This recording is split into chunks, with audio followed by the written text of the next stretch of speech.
Hello, everyone.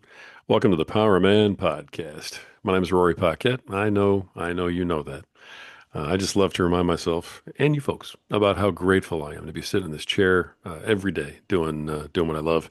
Folks, when we made our moves to 5 and then to 7 days a week, I thought I was a little nuts, but you folks have really responded. And with the way you guys have been liking and sharing and subscribing and sending the DMs over, it is a smashing success right now. I'm very, very happy and could not be more pleased that we continue to bring you such fantastic content. So thank you for that from the bottom of my heart. Now, if you're a friend of the program, you know what we got to do. That's right. Got to take a sip of our preferred beverage. Here we go. Oh my gosh, that is good stuff. And you know what we're drinking? That's right. It's Freedom Hill Coffee at Freedom Hill Coffee. Look them up on Instagram. Deep, dark, rich, bold, and beautiful, just like my wife. That's an absolutely fantastic cup of coffee. It's a great cup of joe. They do all the right things for all the right reasons, but most importantly, they support veterans, which is one of the biggest reasons why we support them here at Power Man.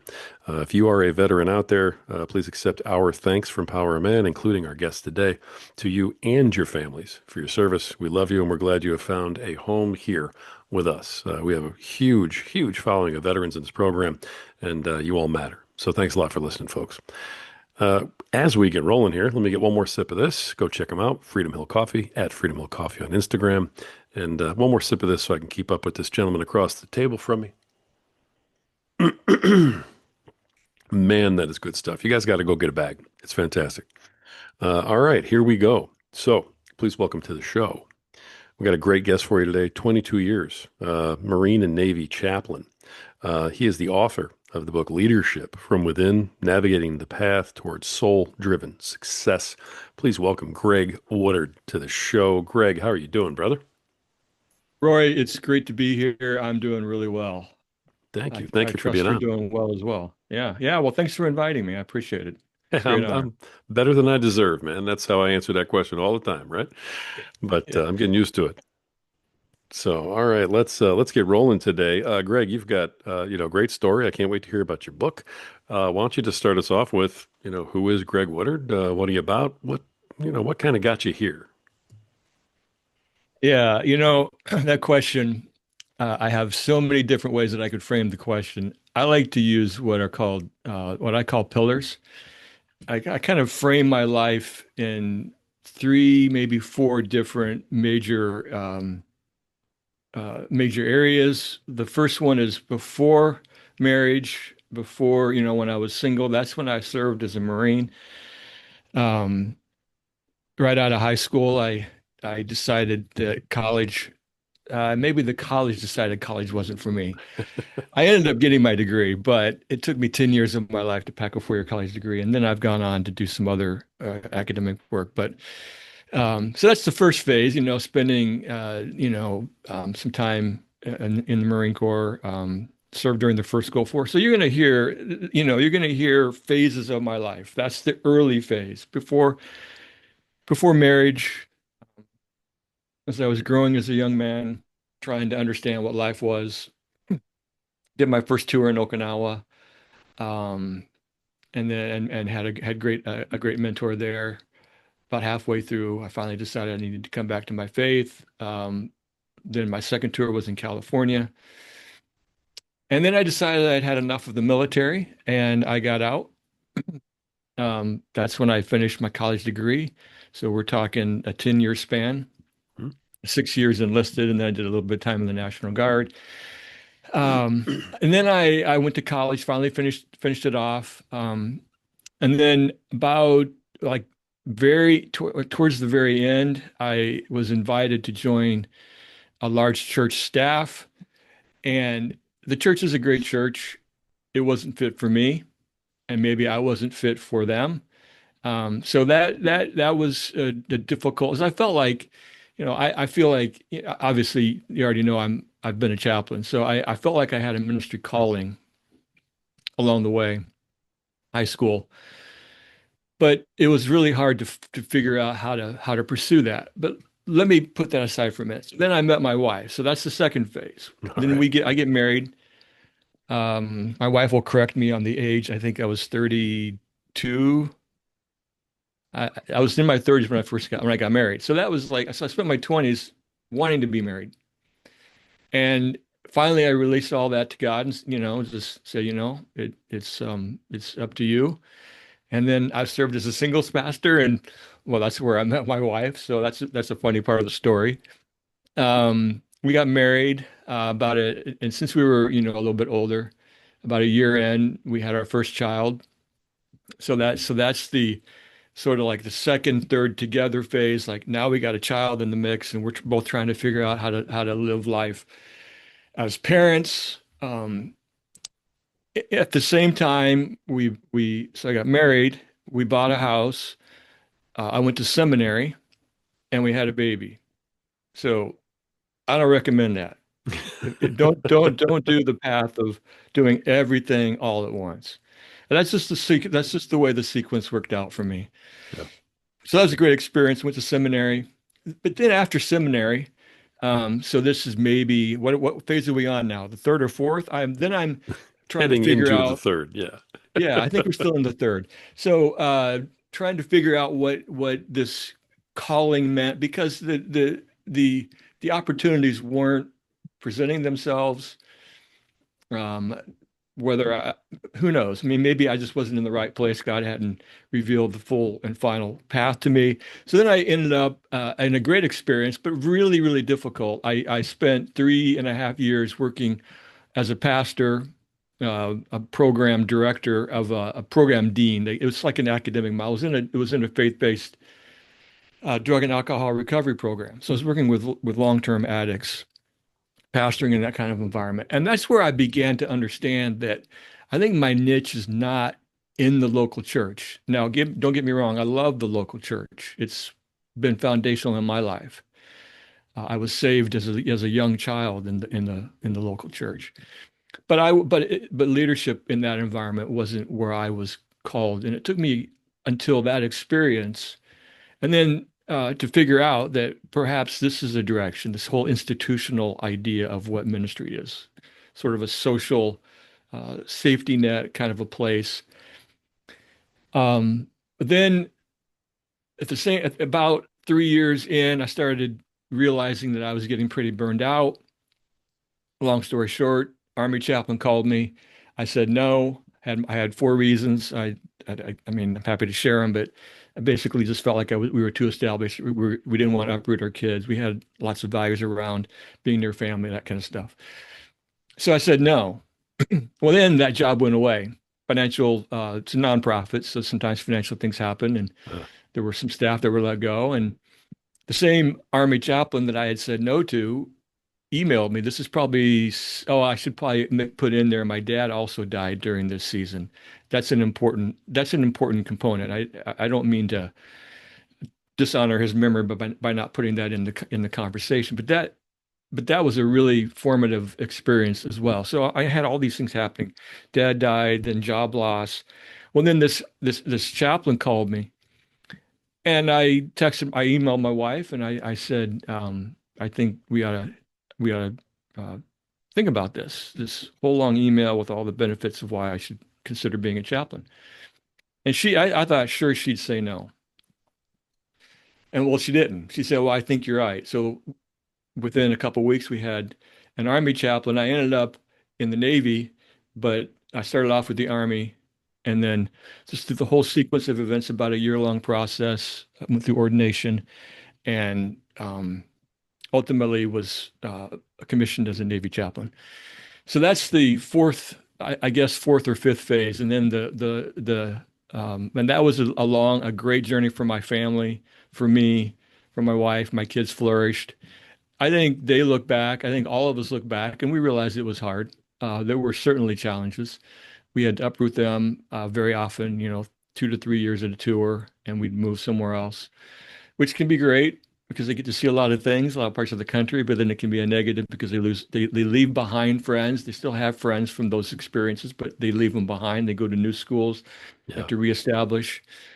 And then the phase that I'm in now is I'm retired from being a Navy chaplain, and I'm 2 years into that part of my life. I still don't I don't I don't want to be, I don't like to consider myself retired.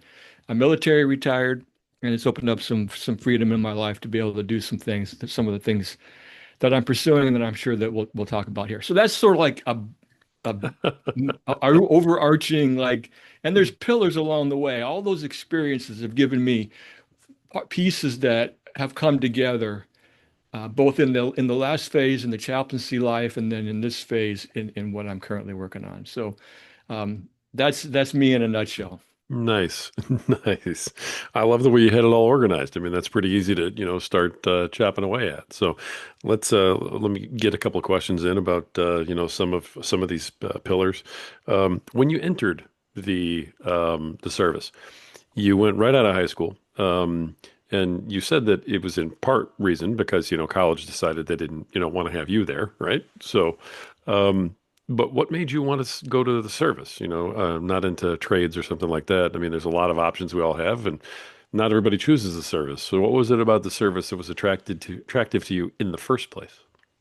Yeah, well, so I spent 3 semesters in college and I failed. I left with a 1.1 GPA.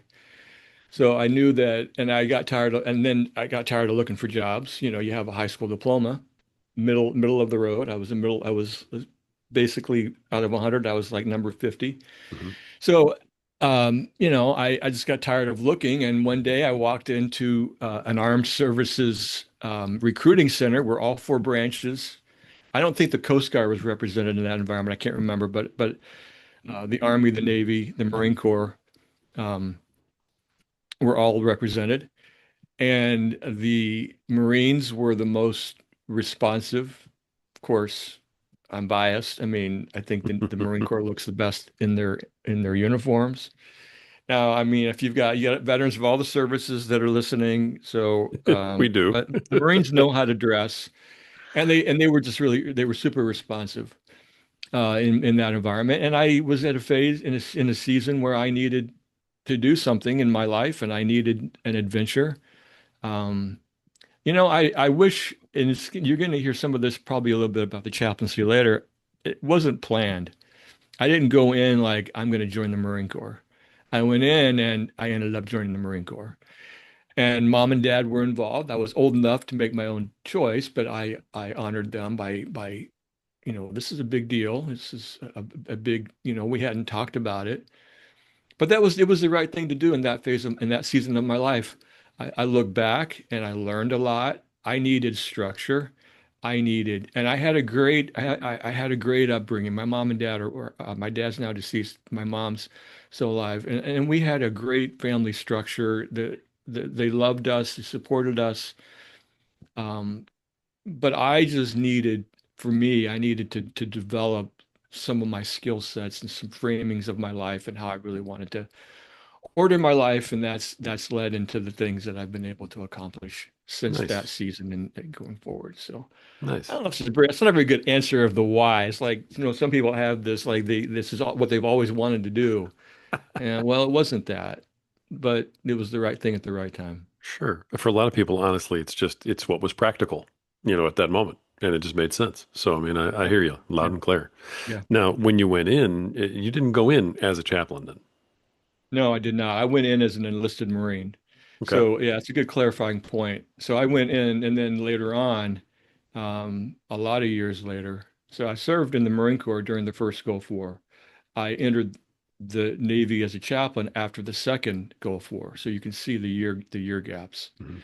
And so that's an interesting part of my story, how big the gap is between my times of service. Okay. What was going on in that time frame?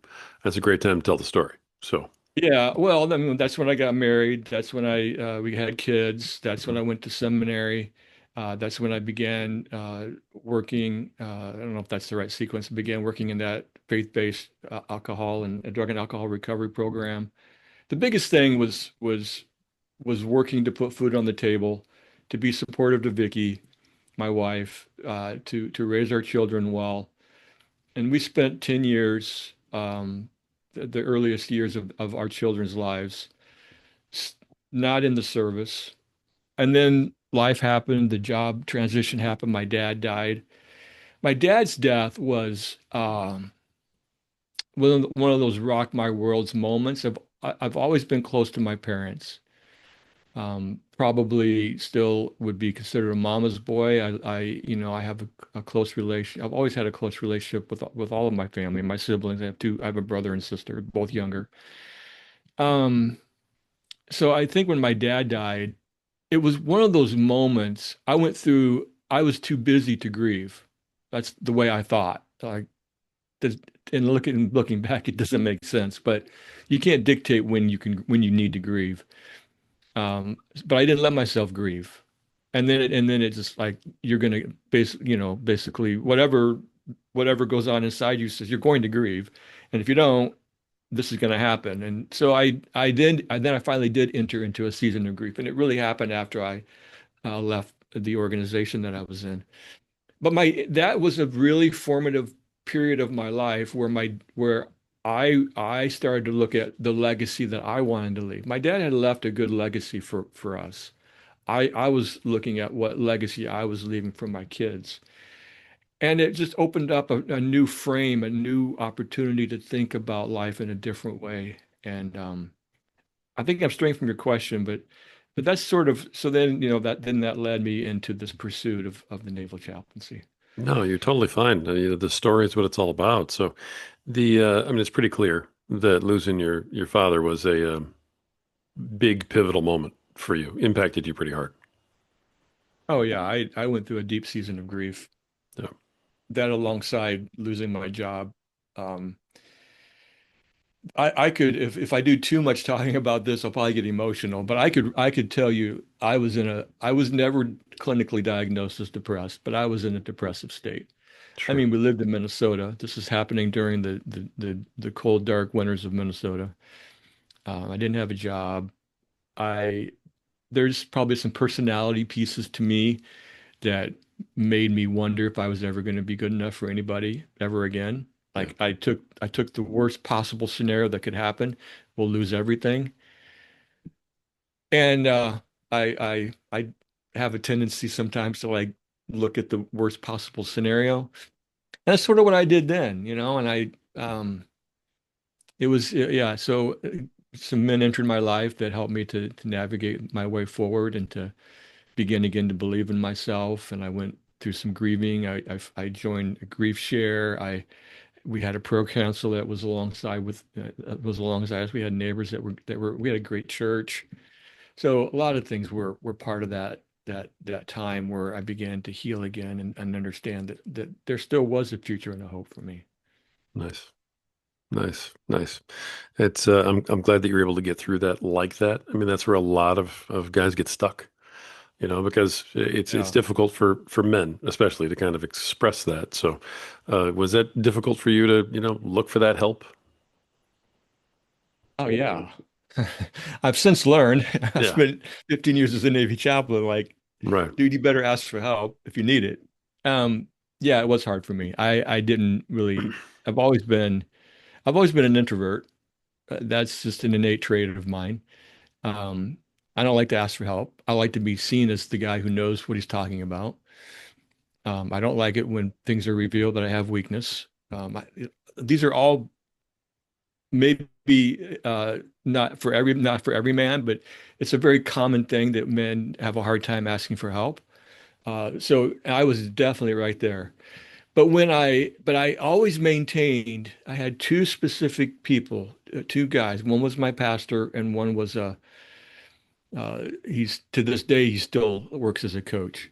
Um, he was going through job loss during that same season and was beginning to build what he's doing today. This was 20 years ago, just about. Um, and so while I didn't want to ask for help, I found a way. Maybe it was I forced my way out to go have coffee with these two guys. I'd when I could get up off of there's a whole bunch of this that I could talk through. I won't belabor all of it, but it was spiritual warfare was happening. I was in the depressive state, Minnesota winters, but I still managed and found a way to manage to get out. My wife was a rock. I think for me, that was the biggest thing. If this would have happened when I was single, Not sure what would have happened. But my wife was a rock, and I needed to support my kids, and I wanted to be there for them emotionally. So there were lots of dynamics that were part of me. It wasn't easy to ask for help. It wasn't easy to acknowledge that I was having a hard time, that I didn't believe in myself. But it was super important that I did so. Yeah, for sure. No, I understand. And, I know it's a stereotype, but to be honest, I know a lot of veterans. We talked to a lot of veterans on the show and a lot in our audience. And with veterans especially, there's sort of a stigma about asking for help, or showing any kind of weakness also. Right. And so I'm assuming that kind of, added to, the difficulty for you. Yeah, well, I mean, at that point, I was probably 20 years away from my active service. It was in between. I don't know the exact number of years, but certainly. And I learned that I think I understood it more. I understood your point more when I served as a chaplain because I had to tell people like you need to be asking for help. Yeah, And leaders need to be able to ask for help. If they don't, but the problem isn't going to go away. right. So yeah, there was definitely I'm sure that whether it was my military service, I'm sure that was part of it. There definitely is a culture of like just tough it out, suck it up, buttercup, and just get back after it. Exactly. It's sort of like what you might see in a football game. These guys they're injured, but they're playing injured, so you got to play injured. Yeah, Well, yeah, maybe sometimes, but then sometimes you actually got to stop and not play because it's going to do longer term damage if you don't take care of the issue. Same with our emotions, same with things and the pains in our life. right. These times that you went through, these tough times, the depression, that you've been talking about, was it that sort of led you to working with, folks who were, addicts and dependent on that kind of thing, or did that happen first? No, it happened after. It happened when I began. I was in the pursuit of finding work. I was putting my resume out, and I had the motivation to do so. And then it just so I don't. I mean. What I think of, that's a good question. I don't think that necessarily my struggle caused me to think about working in the environment that I worked in. In fact, I was pretty frightened to work in the environment I worked in. So I don't have a history Oh, of addiction. right. But I'd seen family members who had struggled with addiction. Um, Not my personal family, but extended family. So I was actually pretty frightened. Like, what am I? And I got there my first day. I'm like, what am I doing here? This does not make any sense to me. I don't know anything about what I'm doing. Yeah, But I was learning I had to love the men. But to your question, I think what my experience did for me is it created empathy. An earlier period of my life, you probably would not consider me to be an empathetic person. I was the guy that had a very like, I know what's going on. I know the doctrine. I know that I can take care of myself. Um, you just need to get over it and move forward. I didn't have a lot of empathy as a younger man, and life experiences, which I'm sure a lot of the guys listening know, these life experiences have a way of tempering some of that early, like I can conquer the world kind of mentality. Kind of like the sure. dream hits the moment of reality and begin to understand that you're not Superman, and you actually there's actually hardships in life, and those hardships are very formative if you handle them the right way. Sure. Sure. It seems a unique situation to have, served and then been gone for quite a while and then come back, and then Yeah. also in a Yeah. different capacity. I mean, I assume that's fairly unique. I haven't heard of it before. It's interesting. A lot of chaplains are prior service. I would say that most don't have the gap in service that I had. It's not, it's the most about the median age for a chaplain is about 35 because a graduate degree and some professional ministry experience is required. So there's generally going to be they're going to come back in or go in maybe the first time at a little bit older than the average, because we go in as an officer, so you're going to go in at a different age than the typical officer, which is going in out right out of college. But because of this, I mean, if you can think, think about lawyers or doctors or, these some kind of specialty that you've had to develop over the years to prove that you can actually do the work of whatever it is you're doing. So, but yes, I was probably about 7 or 8 years above the median. But I do also think that I knew, now I don't want this to come off the wrong way. I knew a lot more than many of the younger chaplains that I worked with. Not because I'm better at it or smarter, but it's because I had a lot of life experience. Right. And the environment that I worked in, um, nothing shocks me. I don't like that necessarily, but I've heard absolutely everything that anything, almost anything that anybody could, you can think of the worst case scenarios, and I've probably heard it. And I've probably navigated it and walked with somebody through some of those conversations about whatever it is that they are dealing with. I won't express some of them here, but and that uniquely set me up as a chaplain because chaplains work and we work with people that are in trauma. Oftentimes, what we're dealing with is a trauma kind of experience. Uh, if not trauma, it's definitely some kind of life challenge. And so that experience, the years of experience, but particularly those 3.5 years in that recovery program, helped me to not be shocked by the things that I would encounter in my counseling office as a chaplain. Sure. Now, with all of this experience that garnered over all these years, it sounds like, that kind of all poured into your book that you wrote. So, what made you decide I'm going to take all this experience and all these things I've been through, and I'm going to write them all down, and put a book out with my name on it? Yeah, I have really no. I'm going to be a little humorous. The writing of a book is the closest, in my opinion, that a man can come to having a baby. It is one of the hardest things that you can experience. To your question as to why, so I did a doctoral degree. I have a doctor of ministry from Regent University, which is here in Virginia Beach. I did that while I was serving. I spent I deployed a handful of times. But one particular deployment was on board a naval ship, and after the deployment, I looked back because I think all told, it was a successful deployment that I had stayed resilient.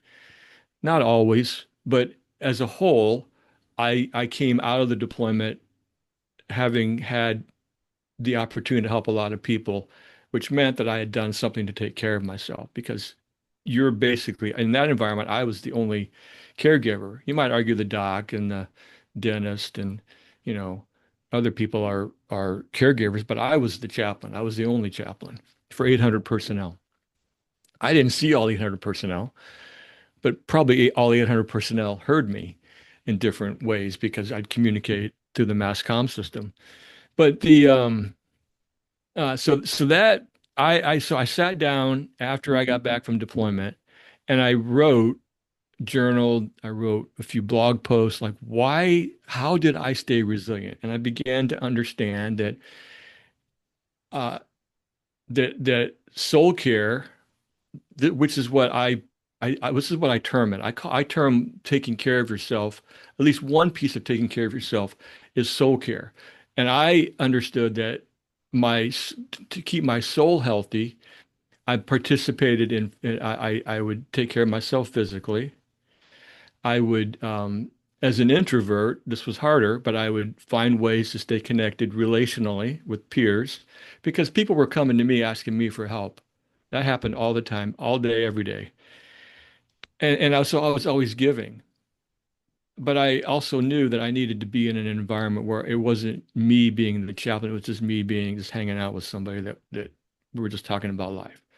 So I stayed connected relationally, and I found ways, it's amazing what kind of stuff is available in that kind of environment, thousands of miles away, you can still talk to home. So I found ways to have communication with my family, my son, daughter, and my wife. Um, I took care of myself spiritually. Obviously, I'm a chaplain, but beyond just doing it for the professional requirements, I would lead services, worship services on Sundays, and various other spiritual activities during the week. I had to do it not for the sake of somebody else, but for me. So I had a rhythm spiritually, and I call these all rhythms. And then I took care of myself emotionally, and taking care of my emotions meant that I used journaling as both a spiritual discipline and as a way to check in on my emotions. I'm asking myself questions that help me to see how my inner state is doing. And so all four of those things were important to me. So then that led into this idea of doing this doctoral degree. And I knew uh, I retired before I could really implement some of the stuff that I had worked on during my the last round of academic work. So when I retired, I decided that my gift to myself was writing this book. So I spent the last 2 years writing it. And really, it's been about a 5-year process. You think about all the things that go into working the frame and trying to understand, all these different pieces. But really, two solid years of writing has produced it. So it was seeing how both myself understanding through some of the research how others either did or didn't stay resilient. Where did burnout creep up? For chaplains, how they take care of their souls or not. Why are, I'm a minister, so you're getting a lot of like, I'm thinking about a lot about clergy. Why are there so many failures in the clergy world?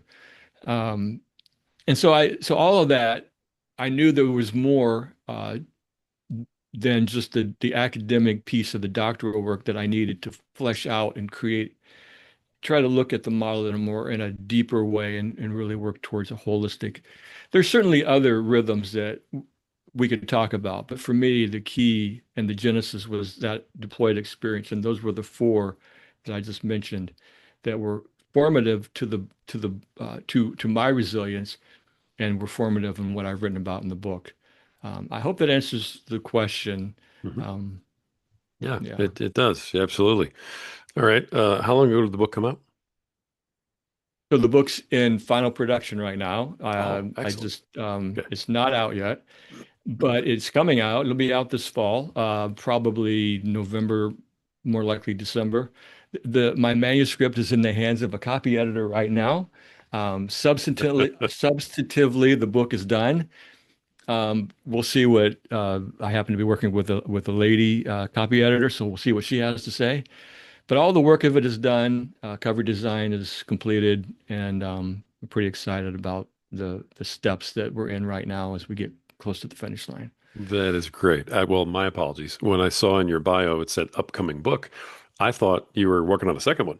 So I was No, getting ready to no, ask you about, well, when's the next book coming out? But so this yeah, is the first foray that's not out yet. Do you have a date for when you think it's coming out or an idea?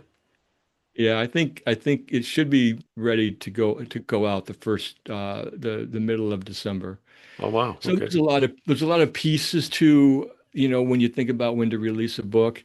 And Hmm. the way that this book is structured, it's really calling on the reader to work on the practices around specific rhythms of their life.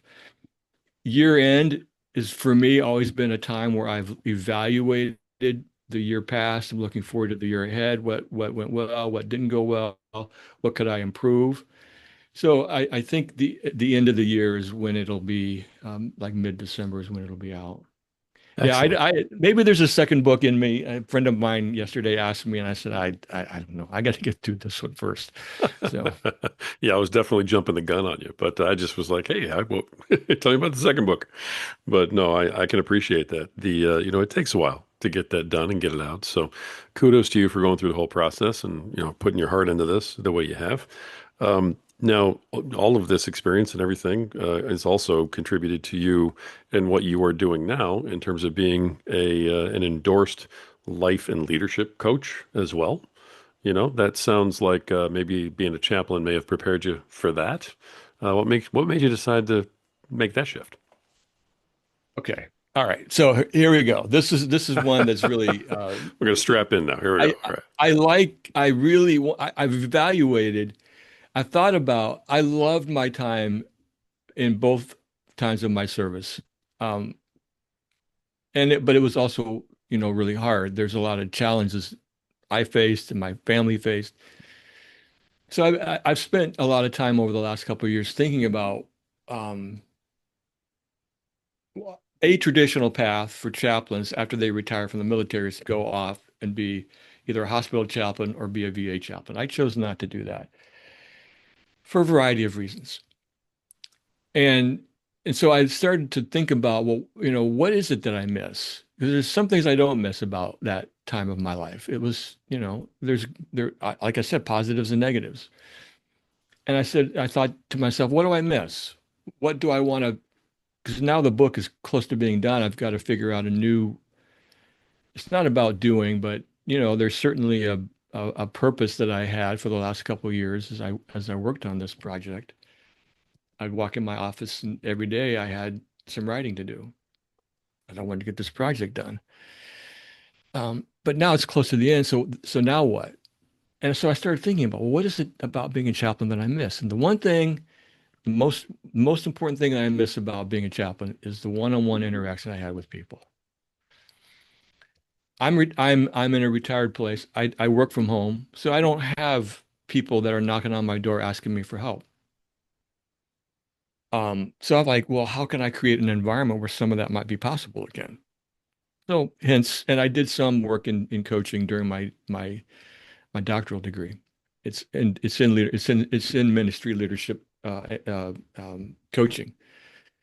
So I did all of the um, coursework on coaching during that environment. Right. And I've always had a way, I've always enjoyed the one-on-ones. So I decided, well, and then all of a sudden I hadn't put anything out. So somebody contacted me. I said, "Will you coach me?" I'm like, "Well, I don't really think I'm ready to coach anybody right now, so I'm doing this big project." But I said, well, let's talk. So we did, and I put a program together and walked uh, a gentleman through it, and have a few other people that have expressed interest. And so here we are. I enjoy the bottom line answer is I enjoy the one-on-ones, and so it's an opportunity also to work my framework that we've already talked about. Right. It's built on the framework of the book. And it's a great way to just invest in, and I really have a heart for the younger, for the rising generation. We go to a church where our pastor's 35 years old. You can probably tell I'm not 35 years old. And I had lunch with him the other day, and I'm just like, it's important to me that you younger guys find a place of resilience as you rise in leadership, because that wasn't the way that my generation in many ways did it. It was like this whole idea of it was more like, you were a hero if you burned out, which is really an ineffective way to lead. And so, Right. yeah, that's what's behind the coaching. Excellent. Excellent. I love that too. Back in the day, that is exactly how we were sort of graded. If you're totally burned out and you've worked every hour you possibly can, then you're successful. Good job. Pat on the back. Yeah. Yeah. Yeah. And today it's like that's just ineffective because you're Yeah. you're I you're mean, in a heap and you're done. I'm grateful these young guys have figured that out. These guys and it's a larger church, and so there's a bunch of guys that are on staff, and uh, I'm really glad and very happy that they're healthy and they have Yeah. boundaries. We Right. didn't have them so much back in the day. No, not at all. I'm not 35 either, so I'm with you. But no, I understand completely. That's fantastic. So, how long have you been doing life coaching? I've done I've done it often. I did a little bit as I was closing down my military career. Hmm. I've been so all told, I suppose there's 5 years worth of different seasons where I've coached. There's seasons where I haven't done much. I didn't do a lot during this whole writing process, but yeah, all told about 5 years. Excellent. All right. That's very cool. And you've been prepared for it with everything else you've done. So it seems like kind of a natural progression for you. Yeah, I think, Yeah. I mean, when you get to a certain point in life, I think we have a responsibility to build into other people and to offer them, sort of like what dads do with their children. We want to offer them. They're not going to always follow what we might give them as advice, but at least we're able to speak to them out of our experience, and we can, offer suggestions for ways that they might think that are based out of some hard-earned lessons that we've learned. Don't do it this way because, well, I did it this way and was the result. And maybe you can avoid it if you do it a different way. And everybody has to make their own choice. Kids have to make their own choice, but that's the value of experience. Absolutely. It's you can't get that without experience. So I love it. You and I still have value. We're still good out there in the world, right? I 100% agree with you. All I right. think we do, you know? There we go. Listen, I appreciate everything that you've brought to the show today and looking forward to the book coming out. Before we wrap up, though, tell everybody where they can find you, where can they reach out to you, website, any offerings, things like that. Yeah, a couple ways. So I have it's still relatively new website, gregwoodard.com. So very simple. There's an assessment tool on there. It's very simple, but it's a way to assess yourself in the four areas that we just talked about in the four rhythms. Um, and there's some information, a little bit, not too much yet, but there's a little bit of information about the book. There's also another page I would point people towards, page.gregwoodard.com. They can go there, and I have it's probably a 25-page guide. It's a fillable PDF where they can use the framework, walk through the framework. I explain some of it. I offer some reflection points, some ways to evaluate, some practices maybe to put into place related to each of the different rhythms. Just go to page.gregwoodard.com and that's available as a free download. Awesome. Awesome. All right. As we kind of bring this to a close, I've really enjoyed, talking to you and getting to know you and hearing about your mission here. And I know it's going to be helpful to somebody out there who's listening to this right now. So that's why we bring, these powerful people on here for you folks so that, you can get this kind of help. But let me ask you just this kind of in wrapping up here, Greg. Is there anything that I didn't ask you? Is there anything that maybe we talked about and you want to double down on, or is there maybe a sort of a message that you want to leave for the listeners, for all the guys who are out there struggling, who might need your help, who might want to read your book, or who might just want a piece of wisdom to kind of get through the day? Anything you want to leave behind for the audience? And I'll let you kind of wrap us up. Yeah, I used to call this leaving a stone in people's shoe. One of my goals as a chaplain was always to put a little pebble in their shoe that they might think about. I think for men, um, the you'll be a better leader, husband, father. You'll be a better man if you do the due diligence of taking care of yourself. Don't lead in any environment out of depletion. Lead out of a flourishing life, and you can do that. You might have your own rhythms, you have your own practices, but do something that builds your soul, whatever that is. Take care of yourself. And when you do that, you're going to lead from a place of flourishing. You're going to lead from a place of wholeness. And the people around you, your family, your organization, whoever you influence, will benefit from you being whole. And since we're talking in a Christian environment, whole and holy, um, don't neglect yourself for the sake. It's better to devote yourself to taking care of yourself than to try to help everybody. Sometimes you got to shut the door and do something that feeds your soul and your spirit. Nice. Great wrap up. I appreciate that very much. All right. 22-year Marine, Navy chaplain, author of Leadership from Within, Navigating the Path Towards Soul-Driven Success, Greg Woodard. Thank you for being on the program today, Greg. Really and truly appreciate it. Great getting to know you, man. All right, Roy, thanks very much. I appreciate the opportunity to be here. Absolutely. Folks, that's another just awesome episode of the Power Man podcast. And the reason that we're bringing such powerful men on here with such powerful messages is because, we are united in hoping that you are able to find your power and get it back, so that you can become a better leader, a better provider, a better protector tomorrow than you are today, so that you can become a better husband, better father, and a better man tomorrow than you are today. And the reason that we want that for you is because you have value. It's because you matter. And at some point, you just have to believe it. Until next time.